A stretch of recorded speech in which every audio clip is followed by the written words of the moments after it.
Hi, so today I want to say a few things about moral relativism, or as it's sometimes called, moral anti-realism. This is basically the view that there are no objective moral values, no objective good and bad.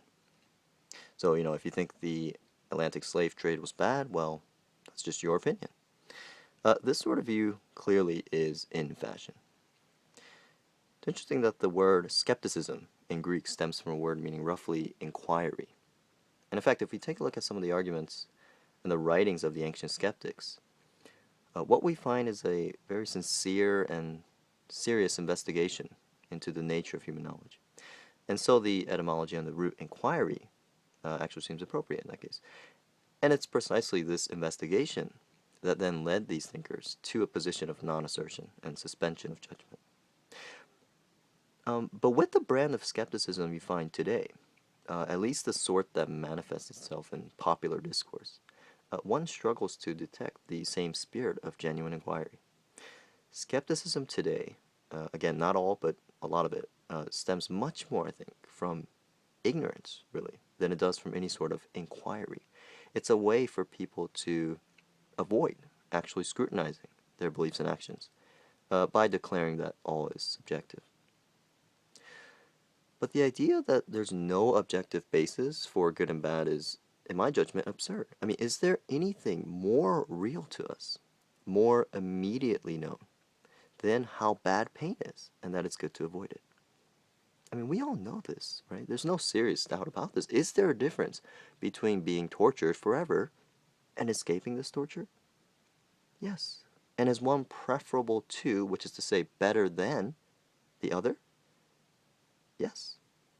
To deny that there are real objective values is really to deny that there's any important difference between these two outcomes. And even if, let's say, we found creatures on some other planet, or even on this planet, who didn't share our values, but had a totally different set of values, the badness of pain would still be an objectively true thing about us, just as the value of those hypothetical creatures would be an objectively true thing about them. And of course, the fact that these values reside in our subjectivity does not make claims about them any less objective. The pain we feel and the badness of it all occurs in our subjectivity, in a subjective realm. But it's clearly objectively true that the pain occurs and that it's bad. So the badness of pain is something real in the world, as real as the glass of water on the table. Experience is real. It's as real as anything. And the badness of pain is real. Subjectivity is a part of objective reality. And hence values are a part of objective reality. The badness of pain clearly is something we discovered about it. It's not something we were free to construct, right? A very popular concept these days.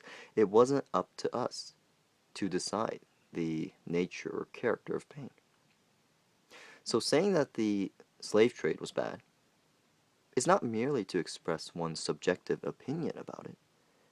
No, to say that the slave trade was bad is to give an objectively true description of the subjective state of those who were tortured and enslaved. Doesn't make it any less true or real, right? This idea that good and bad either do or must exist out there somewhere, independently of minds. This idea has been the cause of so much confusion and distraction in ethics. All the value exists in the subjective realm of conscious beings. So badness is an objectively real subjective phenomena. An objectively real subjective phenomena. And it's as real as tables and chairs. So there is a basis, an objective basis for good and bad, and hence an objective basis for value. So that's all for now, and thanks for listening.